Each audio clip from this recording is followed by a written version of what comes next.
And welcome back to the LCRR podcast. Joey Zanaboni here with a real St. Louis legend. It's Mike Claiborne, who's been in the St. Louis area, radio and television for 37 years. He's one of the voices of the St. Louis Cardinals, covered everything from the Super Bowl, the Stanley Cup.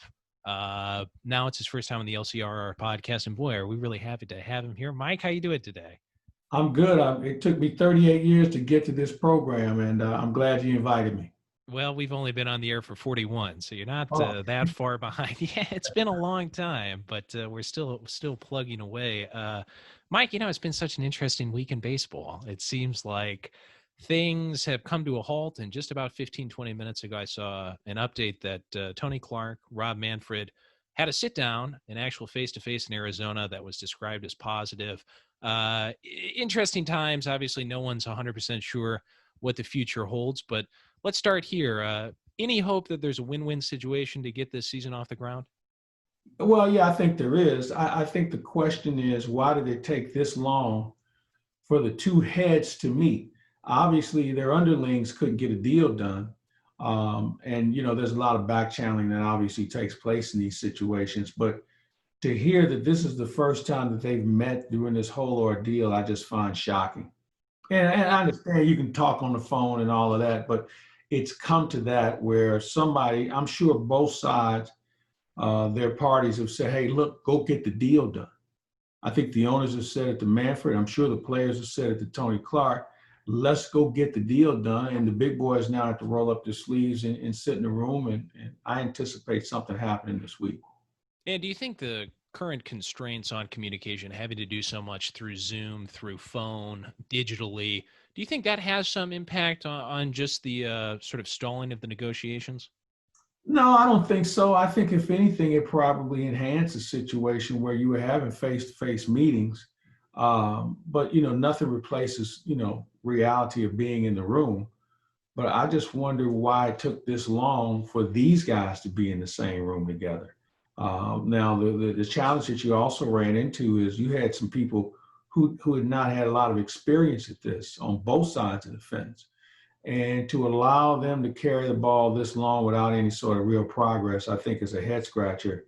And I think when we look back on this, we'll say to ourselves, why weren't these guys more engaged before now? Do you think this is doing long-term damage to the sport and to Yes. MLB? Yeah, I think it has. Now, granted, America's a pretty forgiving society, but I think when you think about the pandemic, you think about how many people are out of work. You think about the other sports leagues that are coming on board. Now, granted, I don't want anybody to think that because the NBA and the NHL are closer to playing than baseball, that they're all in the same boat, because they're not. One of the things you got to take into account is that the NHL and the NBA had virtually finished their regular season. Those guys had already made their money for the year. They were just trying to figure out the safest way to finish the season, that be it postseason, compared to baseball, who had not finished spring training. So there was a big difference with regard to the money and where it was going and who was going to make it. And you touched on the NHL and the NBA potentially coming back here. Maybe let's just ask about the NHL. What's your take on this restart plan? Do you think it's feasible? And how do you think the Blues will fare in this kind of condensed and shortened run here to the end? Well, I think you're going to get the same amount of games for the most part. It's more of a round-robin tournament. You'll reseed and things of that nature. But I like what the NHL is trying to do. They had to start somewhere. And listen, there is no perfect plan here, okay? This is something we've never encountered before. So you're going to have a lot of people that are trying to throw this on the wall. They're going to see what sticks and then go from there. I like the Blues' chances a lot. I know some people have not favored them to win the whole thing, but I guess my question would be, what team is better suited for the long haul? I mean, they're pretty deep, and that's something that a lot of teams won't be. Obviously, they're going to be healthy with Tarasenko coming back. They have road experience. I mean, winning a Game 7 in Boston is one of the challenging things in sports. And I think more than anything else, they've got the band back together. I mean, they haven't lost many people. Obviously, losing Jay Bouwmeester is going to be a challenge because of his experience. But Scandella was playing pretty well, but before this whole thing unfolded, throw in the fact that you've got some youth, that some guys who got a chance to play, whether it's a Cairo or Clem Costin and Nikola some young players that were in their minor league system. So if they need to go deeper, they've got some kids with some hockey experience on the pro level. So I like their chances a lot more than I like some other teams. And the other thing is this: when you play in the playoffs, it's a different style of hockey. It's a heavier, more physical style, and you really get in the faces of people, unlike in the regular season where it's a skater's game. The Blues are custom fitted for postseason. And I think if they don't run into any injury, if they get a hot goalie, they can win the whole thing again. This is Mike Claiborne here in the LCRR podcast, bullish about the Blues and hopeful for the 2020 MLB season. Mike, what's it been now with the St. Louis Cardinals? Is this your 13th year or your 14th year coming up? Well, I started in 2006 when I came back from All Sports Radio. We started at KTRS. And when the KTRS lost the contract, I went back to my home, KMOX, and have been with the Cardinals since 2006. But I've been in the Hey, business since 81, so I'm getting old, man. well, that was a good time. That was a great Cardinal team that was there in 81 and kind of suffered from the split season with the labor stoppage. I think that was the year where they had like the first half best record, Yeah. second half best record. Yeah. It's tough with these labor stoppages or these labor disagreements because so many great teams or great players maybe miss out on just the year of development or the year to really showcase their skills. Kind of being around the Cardinals, what are people saying about guys just staying in shape, staying positive? What's the mood? Are people still optimistic? Oh, yeah. Yeah. I mean, these guys have been working on their own. It's been a different setup. I think if the Cardinals, and I don't know how many games we're going to play. We may play 50, we may play 80. I don't know. But I think the Cardinals are in pretty good shape because they've got more pitching than most teams. Mm-hmm. You're not asking your starters to go 7 innings. You're asking them to give you 5 because you got a deep bullpen. They're going to expand the rosters, obviously. And when you think about the guys that this organization has, especially pitching, that has big league experience and they're under the age of 25, 26 years old, you have to like what they can offer. Now, the question will be, will they be able to put enough offense together? And I think that's something we have to determine because now with the DH, you can move some people around a little bit, but you got to have your main guys play well for you offensively. Defensively, they're as good as anybody. So if they don't make mistakes in the field and they can pitch a little bit, that's going to give them a decided advantage over some other teams. Now, obviously, you've got the Dodgers you would have to contend with if you get to postseason, and you got some other good teams out there. But when you look at the Central Division that they're going to be in and the teams that they're going to be playing, what's not to like about the Cardinals? I mean, the Cubs are going through a new manager. I don't know if they have enough pitching. Milwaukee, we don't know what they're going to do. And then when you look on the other side in the Central Division of the American League, Cleveland's a really good team. That's a team you might want to pay attention to. Minnesota is a really good team. They can swing the bat with anybody. But I think, when it's all said and done, the Cardinals should have a place at the table. And what players specifically do you think will benefit the most, maybe from having that new DH role? Matt Carpenter. Yeah. Matt Carpenter is not the defensive player that Tommy Edman is, and you want to get Edman's bat in the lineup because he's a switch hitter. I think Matt Carpenter would bode well as a DH. At least we think he can. Now, I know he's been working on his swing and doing all the things that everybody says you do in the offseason. We didn't get a chance to see a lot of that in spring training. So you got to hope that when we do resume, he will be able to pick up where he hoped to have left off. And one of the things with him is staying healthy. So, that's the guy who I think can benefit the most from it as far as a DH on a temporary basis. You may look at an outfield situation. Maybe Dylan Carlson gets some at-bats and Dexter Fowler's your DH. Or, you can move that around a little bit. You've got some options in a couple of different positions where you can do that. This is Mike Claiborne here on the LCRR podcast talking about the 2020 Cardinals. We were talking a little bit before we started to hear about the future of the minor leagues, and I know that's something you're very interested in. I'm the voice in Johnson City, and there's been a lot of questions about kind of that going forward, not just this season, but it seems like the minor leagues in general are contracting and condensing. What's your thought on that? Do you feel like that maybe is going to be good financially, but harm the game long term? Do you still think there's a sort of a future in these local communities? I would hope so. I just think they have to reconfigure things. There was a time when teams had 10, 15 minor league operations, but now it hasn't become as profitable for them. I mean, you make a big investment to hopefully get a guy to the big leagues. And I think most people probably should understand this. For all the kids who play high school, college, minor leagues, only 5% of them ever put their foot in the batter's box once. So, you're trying to find a half a dozen, 10 guys that eventually can come play for you. The rest of them will service your minor leagues. They will also be products that you can use in making deals with other teams. So, when you look at the outlay of cash that you're investing, you're talking about $1 million minimum per team. I mean, as far as your minor league operations are concerned. And granted, minor league players don't make any money, as you well know, Joey. These guys really have to scuffle in order to survive. So what I think you're going to see is you'll see some minor league cities, Johnson City being one of them. I'm sure they're going to have dialogue with other teams or cities in the region where they can reduce their travel expenses and make sure that everybody, shares in the pot in some way, shape, or form. Maybe there's a major sponsor who wants to get involved in trying to save it, because I think places like Johnson City certainly deserve some sort of baseball. I think the owners of these teams have to be smarter in how they go about doing some things as well. And maybe you don't have a direct affiliate, but maybe you get with an organization and maybe you house a half a dozen of the players, something along that line. Or you may see them go more the independent route, like we see with Frontier League Baseball and some other leagues that have found a happy medium. But I think you have to figure out a way how it's going to be more cost effective and be attractive to major league teams to want to invest. And I guess that the questions that sort of the contraction does raise is, does baseball still have the same cultural impact across America that it did even just 20 years ago? Do you still believe that on a whole, that the game will continue to be popular?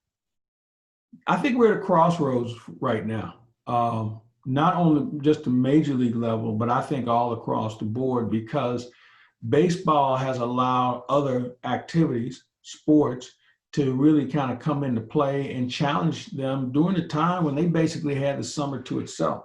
Now, Yeah. with the pandemic, that's going to create a greater challenge, because it's going to do two things. There probably won't be baseball on the minor league level this year. Right. So that means somebody's going to fill that void. Now, the hockey and the basketball are going to be a couple of things. But remember, Joey, people have been sitting in their homes for almost 3 months, and they found other activities to fill that void. Now, is that an activity that can be ongoing where they're going to be able to do this on a regular basis down the road? Or is it something that you build on? I don't know. And I think we're all still trying to feel our way through what's next. But I think baseball had the opportunity to really solidify themselves. And the current labor situation is not helping that cause at all. And it's giving people other options to explore. And this really does seem to be a unique situation and a unique opportunity that Major League Baseball has missed. Even before this, though, there were some changes that were coming to the game. You think about the rule that a pitcher has to face three batters that was said to be instituted here in 2020. On a personal level, what kind of changes would you institute if you were the commissioner or in charge of the game that maybe would enhance the appeal, shorten the game, anything like that? Well, I think pace of play is still important, man. I don't think anyone has the patience to sit through a 3.5 hour baseball game. Um, I think that there's some things you can probably look at pace of play wise, like starting off two things: throw strikes and also stay in the batter's box. They had Mm, gotten off to a pretty good start with that a couple of years ago. And we saw the pace of play increase a little bit when you had guys that would stay in the box. Well, they got away from it. They would just send you a letter, maybe fine you quietly, and players didn't seem to care. I think you got to do that. I think you got to. Now I know that some people don't like the pitching juggling where you have a guy that you're looking for a matchup. I don't think we have time for that anymore. I mean, if you can pitch in this game, you ought to be able to pitch to both sides of the plate. And if you can't, then you probably shouldn't be here. And I think that if you notice how slow the game becomes after the fifth inning, we can breeze through a game through five. And then all of a sudden you start making pitching changes because you're looking for a matchup. You're looking for a lefty-lefty matchup, or you're looking for a guy who gets a guy out in this situation more often than not. I don't know if we can afford to do that as much as we used to, because I think it really takes away from the pace of the game. Now, obviously, you lose a little strategy. If you're going to have the DH, that's going to create a little bit more offense. And I think people want to see people swing the bat. Okay. I don't think anybody wants to go to the ballpark to watch a guy walk 3 times a night. They want to see him swing the bat. I think they want to see guys throw strikes, and we want to see guys, do something with it when it's coming in their direction. So those are the little things you can do. I know that they're tinkering with some other things. The electronic strike zone is something that's been discussed, and I don't know if it's been implemented in your league or not. I think it's coming. I think they've assured the umpires they won't lose jobs with it, so I think it's coming. They've got to be able to refine it technically, because you can skip a ball in the dirt. If it goes through the zone, they're going to call it a strike. So I think that we need a home plate umpire just to regulate what's an actual strike if it comes down to that, and also still control the game for the other things that take place. So those are some of the things I think we're going to see, and I hope that enhances the game, but we still have to find ways to make it entertaining. Baseball has the oldest group of viewers. 57, I think, is the average age. That's not going to work. We got to find things that are going to create interest for kids, because they are the future of the game. And until we figure that out, I think that baseball is going to be stuck for a while, because 57 turns into 67, and 67 turns into 77, and 77, there's no guarantee. And the earning power and the spending power of people of that age isn't what it used to be either. So you got to make sure that you mesh the two, the youth and disposable income. Did you see Long Gone Summer, the McGuire Sosa documentary? I've had a chance to watch it. Have had a chance? Yeah, I've seen it. Yeah. And so what was your take on that? Well, I like the way they painted the picture and kind of led us up to these individuals as people and their impact. I think the downer was we found out later that guys were using, well, at least one guy admitted it, that he was using something that was now considered a performance-enhancing drug. At that time, it wasn't. It was a fun time for baseball because we needed something to kind of create interest. It was probably more attractive to people in the Midwest than it would be somebody in Colorado or Seattle or LA. But overall, I thought it was a nice piece, not because I was in it, but I thought to hear Jack Buck and some other guys, it made it fun. It brought back a lot of fun memories. And I'm happy that McGuire was able to do it, because I wasn't sure if he'd want to revisit that, but he did. And I thought he did a nice job in kind of letting us know what was going through his mind at the time. I'm not sure if a guy could weather that storm, though, with everything that goes on with social media and camera phones and how the media deals with guys today. And Joey, that's going to be something that we're going to see how we're going to deal with players once we come back to work. We won't have the access that we used to. And I think you probably already know that the broadcasters are not going to travel this year for safety reasons. I found it a little odd, though. If we're already traveling with them and we stay in the same hotel, we're on the same buses going to the ballpark, what separates the broadcasters who have already been doing it? What's the difference? But I understand the less is better as far as people who would be in a position to be exposed to the virus. But I think they'll obviously revamp that. And I think we'll see some changes that will be temporary this year, but maybe some will be implemented the way and how they'll do things in the future. What is your sort of feeling about broadcasting games remotely? I don't know as much about the major league level, but is that something that you've done in the past, just sitting with a monitor? What's your approach? Not very much of it. And I got news for you. Most of the people I work with have never done it. Yeah. So my question was, when it was posed that this is how they were going to go. So if I'm sitting at home and the Cardinals are in Wrigley Field Mhm. Or you're going to have a monitor that's going to show me that there's a shift on the infield. You're going to have another monitor that's going to show me that the outfield is playing a guy to pull. And you're going to have a monitor to let me know that the wind is blowing out at Wrigley Field or blowing in. Because if you know anything about baseball, and I know you do, that all those things come into play if you're trying to do a broadcast. And especially in places where the elements have a significant impact. And Wrigley Field leads the way. And there's some other ballparks around the country that the wind can do tricky things. And if you don't know the lineup and don't know the alignment Mhm. defensively, you might as well not even try and do it, because I think those are important elements of a game.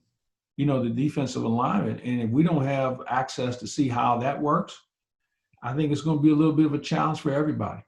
And so what was the response? Will there be monitors that allow you to look at those things? We have no idea. Yeah. I think that they're trying to figure this out as we go, and I'm not trying to criticize people who are trying to make these decisions because they don't know. I mean, we've Sure. never done this before. So I think, I think we have to do a better job at listening to people who actually will be on the call.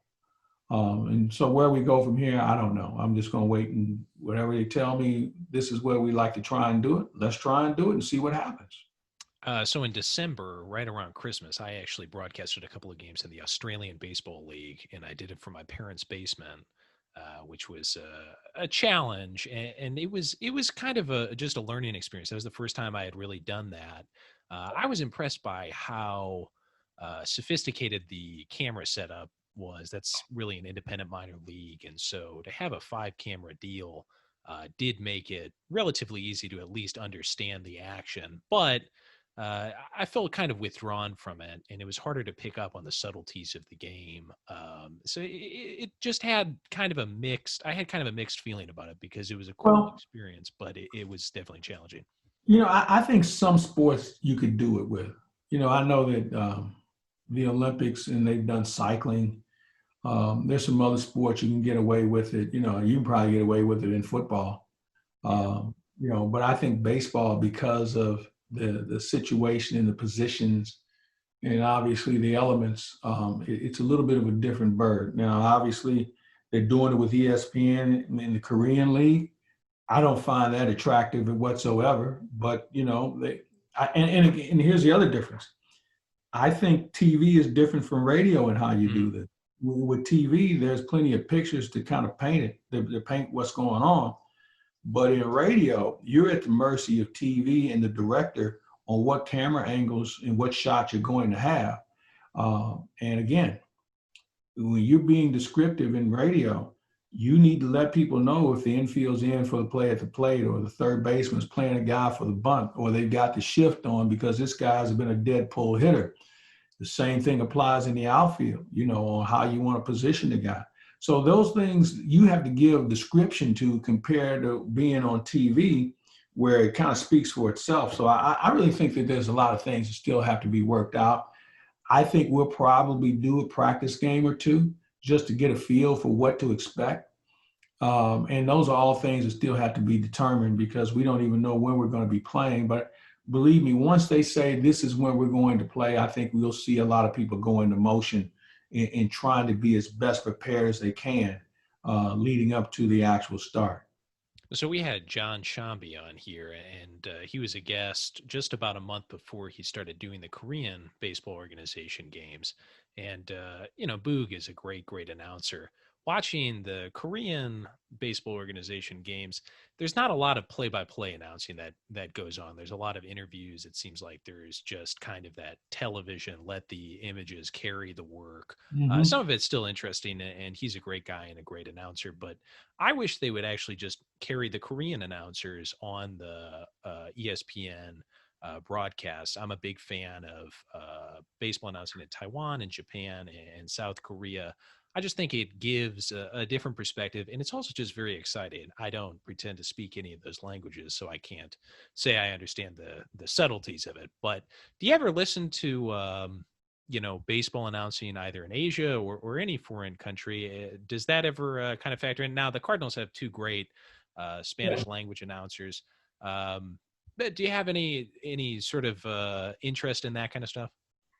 Well, it's interesting you bring that question up because I sat in with Polo and Benji Hmm. this year. My Spanish is muy poquito. Okay, I mean I Sure. can kind of disseminate some of the things that are going on, and then you apply common sense to what you're watching, and you kind of have a feel for it. But I think as a casual fan, that might not wear well. I think it's a nice novelty to have. And I think we're very fortunate to have two really good guys who translate things into the Spanish language. But I think for me to sit at home and watch that, I don't think I'd have great interest in trying to figure out another language. Now, granted, this is what I do for a living, so I can probably Right. figure it out a lot sooner. But I think if you're trying to appeal to the masses, to have a guy from Korea on to try to talk about it, I think that might get old quick. Yeah, yeah. Well, maybe occasionally, maybe at just every so often an interval to have a little bit more of that, just to expose the American baseball public to the global game. There was a representative from the KBO just doing an interview on ESPN, I think a day or two ago, and he just said, we just see this as a missed opportunity that the MLB has not restarted to globalize the game, and Well, here's what I would say to that. And I think if you're going to do something like that, your base is probably more to the Spanish audience, Spanish mhm. speaking audience, than it is the Korean audience or the Japanese audience.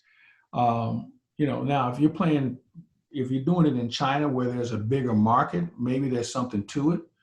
But I think if you're going to tailor your game to be global, you need to find the languages that are most comfortable for fans. And I think the NBA proved that when they went to Europe, they went to Italy, they went to Mhm. Spain, they went to France, they went to places where the language was a little bit more universal, even if it wasn't the first language of Americans.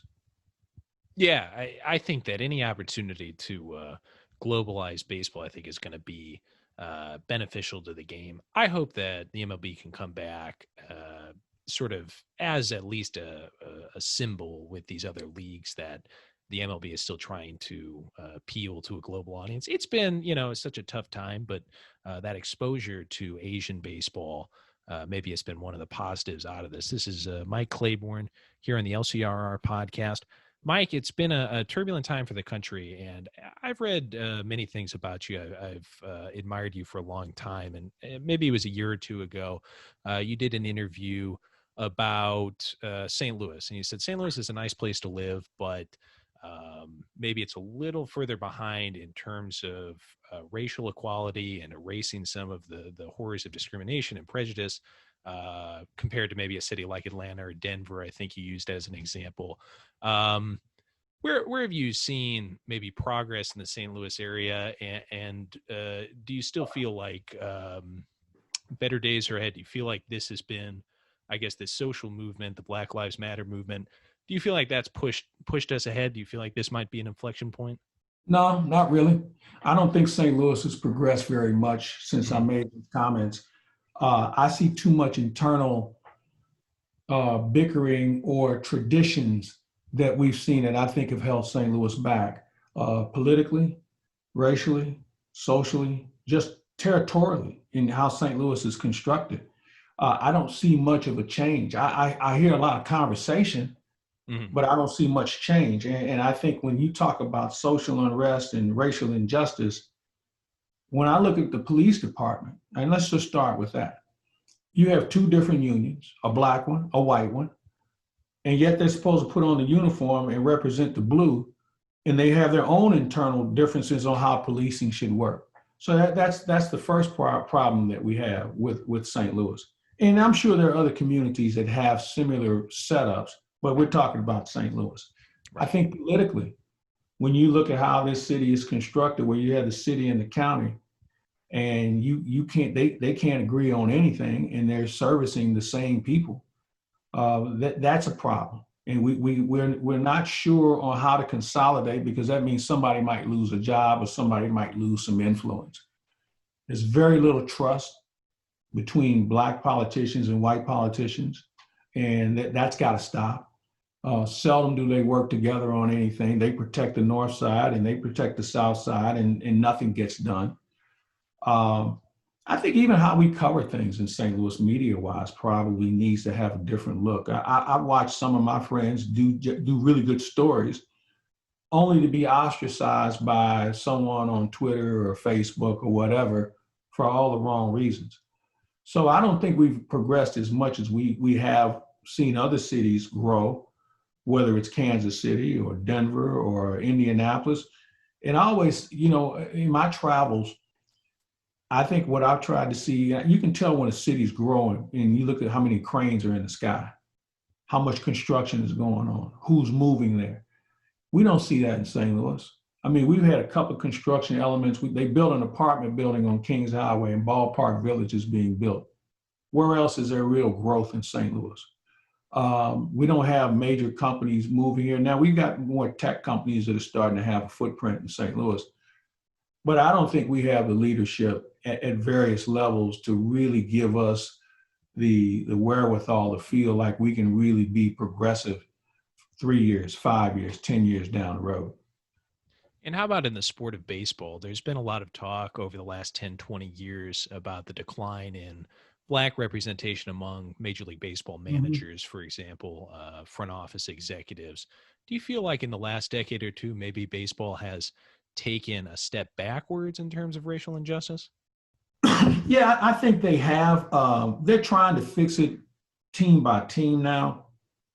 I'm happy that the Cardinals, and not because I work for them, but I've seen incremental growth where there's a little bit more diversity compared to some other teams, and I like the direction that they're trying to go. But you don't do it overnight.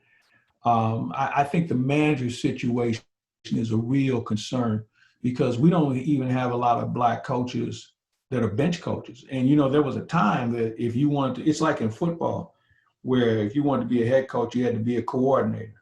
Well, now they've kind of circumvented that process of bench coaches where they're bringing in guys who are analytic guys. Well, how many African Americans have had an opportunity to explore that element? We don't see a lot of Black scouts anymore, and we don't see guys in the front office as much either because it's still a good old boy network for the most part, where you've had prior relationships with people that you feel comfortable with. And for the most part, I get it, but that doesn't necessarily always make it right. And I don't want people to give jobs to people just because of the color of their skin either. I mean, believe it or not, there's some guys who really have worked their butts off to try and excel, but they just don't get the opportunities or second or third chances. And the manager thing really kind of is glaring with that regard, where you can see guys that can get fired, and then all of a sudden they show up somewhere else and they weren't very good in the old job, but Right. they'll pass over somebody. And I think the Dusty Baker situation, where they had to dust Dusty off and have him come in and try and save an organization because of the Houston Astros and their cheating scandal. And everyone thought that was an ideal hire. Mm-hmm. Dusty Baker's 71 years old. You mean to tell me that there weren't any other Black candidates that were eligible for the job? Now, granted, it's a unique situation, but you don't even hear when all these jobs become available in the offseason, you don't hear Black guys being mentioned as potential candidates for the jobs. Oh, they may get an interview, but they never get the job. And I think that that's been systemic within professional sports over the years. And now with Black Lives Matters, here's what I tell people, and I'm trying to put all this in one boat. America has to do a better job of listening, whether it's white America, Black America. Let's just make it America, okay? Because I think we use titles too much. You're conservative, you're liberal, you're an American is what you are. You're Black, you're white. You're American first. And we don't listen to each other. You know, and I think when you see Black Lives Matters in the protests, all they're trying to do is get people to listen. Because if it wasn't for a camera phone, if it wasn't for this phone, we'd have never thought George Floyd's situation could exist in this country. I got news for you, it exists every day. But we don't see it every day. But Black people have been telling people all the time what goes on. And people who don't look like them just kind of, oh, here we go, or there's an eye roll, or they finish the sentence for you before you can finish it yourself. They're not listening. So this situation has created a reason for people to listen to what's actually going on.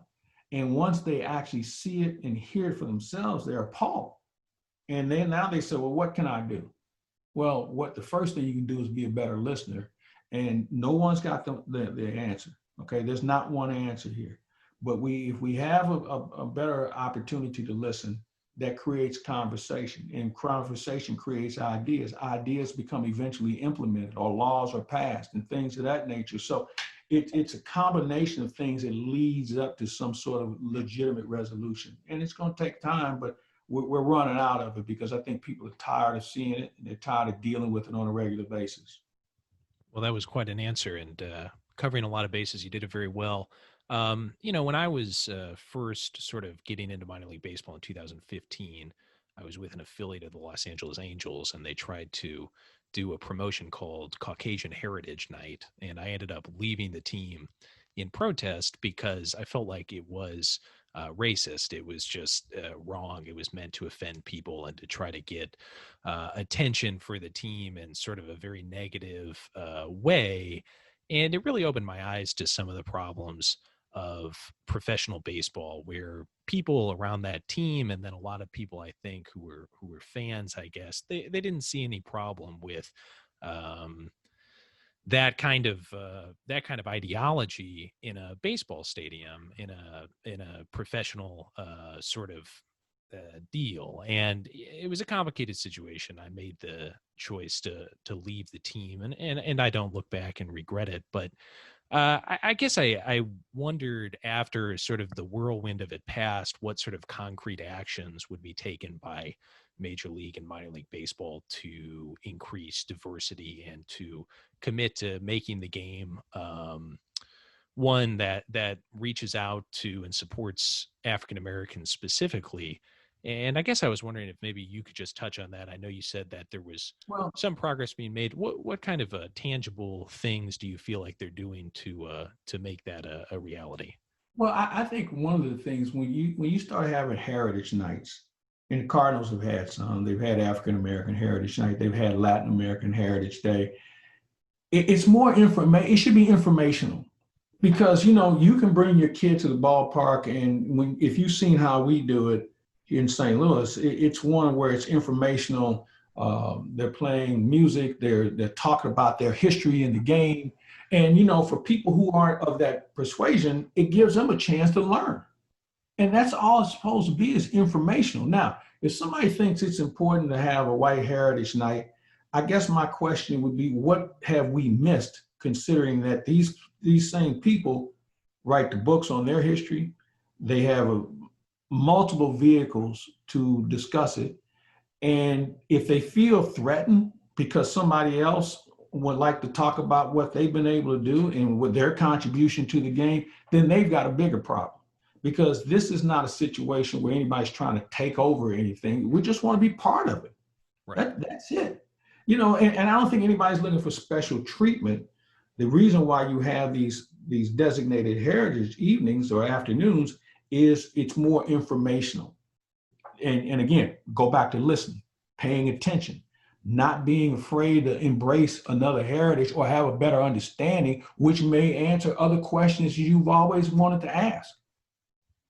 Yeah, acknowledging the cultures that have really shaped baseball, but were ignored for so many years, is so important. And I think that that entire thing was so misguided with the Caucasian Heritage Night. It just was so off base that I kind of described it as being like in a South Park episode, where it just Well, is kind no, of you're a right. And I commend you for making a decision of that nature.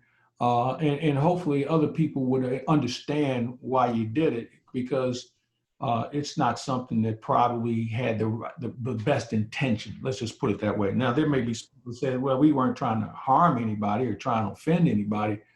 Well, maybe you weren't, but it may have come across that way. right, right. A lot being discussed here with Mike Claiborne, one of the stars, really, of Long Gone Summer, as well as the longtime fixture right here in the St. Louis sports media community. Mike, what advice do you have for a young broadcaster like myself trying to break into the industry and get to the level that you're at, where you are in Busch Stadium, you're the voice of the Cardinals, you are somebody who's extremely well respected, not only in this market, but across the nation. I know you've talked about the importance of grit and just doing a lot of grunt work. Maybe if you could just expand on that. What is the Well, importance of doing those jobs? Yeah. I think there's a couple of things. It's a hard job, first of all. The reason why everybody thinks they can do it is because the people at the highest levels are really good at making it look easy. I think the one thing I always try and tell young people is pay attention. I think that we are so enamored with trying to absorb every statistic or trying to impress people with us being able to break down analytics. We don't listen and we don't pay attention to the game in front of us. And I think we get so pigeonholed into wanting to be one thing compared to expanding your scope of sports. I'm in this business because I've made it my business to know every sport. I can have an intelligent conversation with just about anybody about just about any sport. Okay. Uh, some people have decided that they want to centralize things and reduce it, and that's fine. But I think that you have to be able to pay attention because you'd be amazed at what you can learn from other sports. Um, you have to be able to make a commitment, but you also have to show patience. I think the problem a lot of young people have, they don't know that fine line between patience and being aggressive. Because everybody wants my job today. Okay. I mean, everybody thinks I can do that. Yeah, maybe you could, but there's a process that you have to try and work through to make sure that when you do get it, there are situations that present themselves that you'll be prepared for, you'll be equipped for. Repetition is so important in our industry and being able to continue to do games or be able to report or be able to write stories. You just don't show up thinking, okay, you know what, I've been watching it on TV enough. I think I can do this. And Joy, you have your own method of preparation of how you're ready for a game. And it doesn't start 5 minutes before the game starts. Mm-hmm. I think the other thing you have to do is be prepared for the challenge. And what I mean by that is you may have your sights set on being a Cardinal broadcaster one day, but all of a sudden the job in Pittsburgh comes open. Well, you know what? I'm in the big leagues. I'm in the system. So once you're in the system, you'd be amazed at how things can continue to unfold for your career. And I see so many guys who, well, if I can't work in St. Louis or I can't work here, then I don't think I'm going to stay with this. No, get in the system. I'll give you a quick story about a young man who worked for the Cardinals. He was an intern, and his internship was up, and he wasn't sure if he was going to get a job within the organization. Well, he got a job in the ticket office. And while he didn't really have a lot of experience in ticket sales, he took the job and really kind of battled through it the first year. Mm-hmm. And I reminded him that I knew a guy who started his career in the ticket office, and it turned out okay for him. And he said, who was it? I said, it was Mike Shannon. When Mike Shannon had to cut his career short, his first job was working in ticket sales. He worked and found other things that were in the system that he was more comfortable with. And some people thought he'd be a good broadcaster. And, 49 years later, here he is. So I say this to say, it's important to get in the system, because if broadcasting or writing isn't something for you, as you later determined, maybe there's another element within the organization that you can end up being part of. We've seen guys that were in the PR department that ended up being general managers. We've seen guys who have done different other positions that found themselves running the scouting department. I mean, There's so many jobs within sports other than being behind a microphone that are just as rewarding, that have just as much impact that you can do. And maybe it's not cut out for you. So, the hardest thing about this job is when somebody tells you, and it's like when you get cut in baseball, in football or baseball, mm-hmm. and tell you maybe this isn't for you. And you know what some guys do? They end up coaching. They end up becoming trainers. They end up becoming other things. And the same thing happens in our industry. Maybe you're not cut out to be a broadcaster. Maybe you're not cut out to be a writer. But maybe you can be a director or a producer or you can do some other things behind the scenes. I mean, so I always tell people, find your middle ground. Don't be afraid to be aggressive, but also understand patience sometimes is your virtue. And don't feel like you can do the job tomorrow when you just started it yesterday. There's just too many guys who feel like I should have my turn now. I got news for you. Everybody you see that's doing these games had to do it in a slower and even more methodical manner than what kids do today. And I don't want to say it's dues paying, but it probably would be termed that, because you got to get experience. You got to get reps. You got to be in situations where you know how to interview people, and you know how to give good description, and you know how to be able to figure out the conditions and how it's going to impact the game. And we're just talking about baseball here. That applies to the other sports as well. And having a comfort level. I always remind kids that when you're doing a game, it's a conversation. Some guys get a little too syrupy in their description, and it doesn't go over well. But if you're having a conversation where a person's listening in his car, on the back porch, or wherever, he feels more connected to you than he would when you have guys who have these bellowing voices and they want to sound like Joe Radio, not Joey Radio, but they want to sound too contrived. It's too structured to the point where it's not fun. Yeah, you may be blessed with a great voice, but if you don't know how to really convey what's going on in a comfortable manner, in a comfortable setting, it's not going to work. And there's so many good broadcasters out here.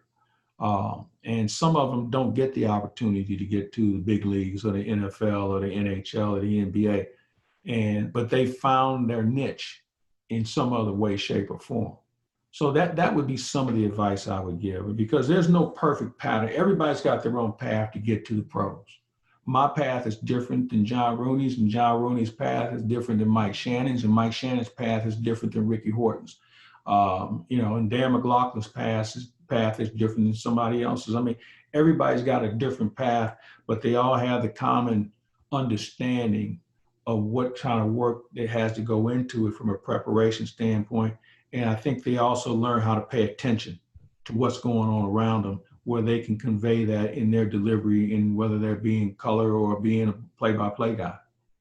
And so you talked about doing a bunch of different sports. For me, I think one of the most interesting experiences, one of the most formative experiences I've had as an announcer, was announcing greyhound racing in Florida, which is actually now illegal in Florida. It was sort of made illegal on a ballot initiative about a year or so after I started doing it. But fascinating world for sure. A lot of interesting characters and a lot of interesting dogs as well.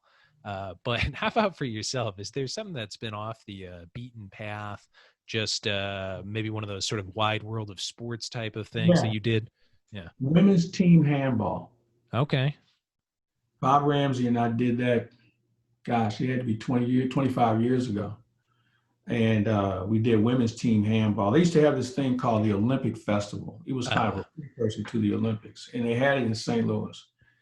And the radio station we were at wanted to be involved. And they said, well, yeah, we got plenty of sports you guys can call. And somebody said, hey, what about women's team handball? Yeah, what about it? And they said, we'd like to try and do that, because there was a couple of girls from St. Louis that were on, they were trying to promote them. Yeah, we'll give it a shot. We went over the rules and kind of thought about what we would do if it was recess on the playground. I'm sure we did it as kids. And we had a ball doing it. I've done water polo. There's not many things I haven't done. And I've always found a way to have fun with all of them. I haven't done greyhound racing, though. Yeah, it's rare. I've had a few greyhounds, though, over the years. I mean, I enjoyed it when it was in Florida. We used to go to the track when I lived in Jupiter. But yeah, I think as you get older, and I think most broadcasters will tell you, they all have a story about a sport or an activity they did. John Rooney's got a great story, if we got a minute here. Sure. Oh, yeah. John was working in a small market in Missouri, and he was doing weekend weather. And, back then they have you do weather and sports. So he's doing the weekend weather, and he said, it's going to be clear tonight. and it's going to be sunny tomorrow. And, he gave the scores and everything. And he said, yeah, we're going to be okay weather-wise. So get out and have some fun tomorrow. He walked out and it was like a torrential downpour. I mean, he could barely see his car. It was raining so hard. Uh-huh. And he always tells that story. And we've all done that in a small market somewhere. We've had those moments. I remember one time I was doing weekend sports at Channel 11, and we have a teleprompter where we read the script that we were having, and the teleprompter went out. And I just looked in the camera. I said, folks, this is going to be the most entertaining sportscast you've ever witnessed on this station because we don't have a teleprompter. So Yeah. I'm really doing the whole thing by memory. And I'm having fun with the weather and the news person at that time as I'm doing it. And I'm almost going into my Albert Brooks moment in broadcast news, where I'm firing, And so I'm trying to think of what other anchor was watching that night. He said, yeah, you were having a slight problem. I said, yeah, how did it go? He said, man, first of all, it was entertaining. You got it out. He said, only a person who was in the business could tell something had gone south, but you did a fine job. And my news director called me and said, yeah, I saw something was going on, but you were fantastic. And I said, well, let's make sure we get that teleprompter fixed before the next outgoing. But, you're going to have those moments. You're going to have fun moments, but those are the ones you look back on and you say, this is the reason why I'm in the business, because I want to be able to have those fun stories to experience as well as being on the call for a championship game or a big win somewhere. That comes good and with the bad highs and lows. But I've always told people, man, if you can't show up to have fun at this, you're in the wrong spot. Yeah, I often look back on those kind of quirky moments or those moments where it was most challenging and find that they were really the most rewarding. Yeah. I think about something like when I was in independent baseball, a team in the Dallas area I worked with, the Texas Airhogs. I had been with them for a couple of years, and we ended up partnering with the Chinese national baseball team. And so 2/3 of our roster was from Team China. And if you know anything about Chinese baseball, it's definitely down the ladder in terms of the world rankings. And our team ended up going 25-75, and we That were had to one of be a the. lot of fun. I will say this: that was the most fun I ever had. I came in every day with a smile on the face because there was something about letting go. I think I had worked in that league a couple of years, so I kind of knew what the talent level was. And the first time I saw our new players practicing, I kind of said, I don't think we're going to be very good this year. But they had a lot of innocence. And by the time most players get to independent baseball, they're 25 or 26. They've been in affiliated baseball.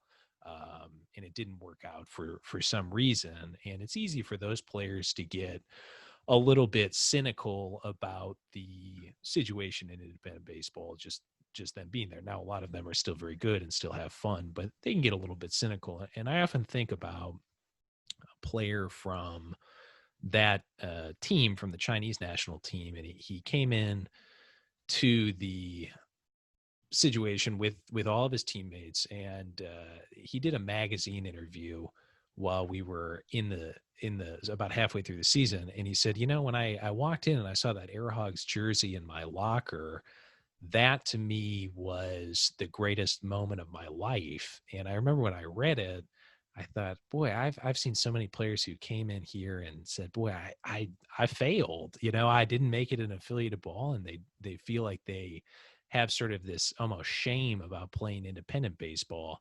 And here was this opportunity for this kid to feel like he was in the big leagues. And so there was a lot that was rewarding about it in that way. And I guess I do look back on an experience like that and say that really was something. Is that maybe the curse of success? Do you look back ever on those moments that Oh, things yeah. looked bleak and say, boy, I actually kind of missed that? Yeah, well, one of the things about our business, I don't know whether you know this or not, but the same team doesn't win every year. Yeah. There's only one team, there's only one broadcaster that's going to win, call his last game is going to be a win.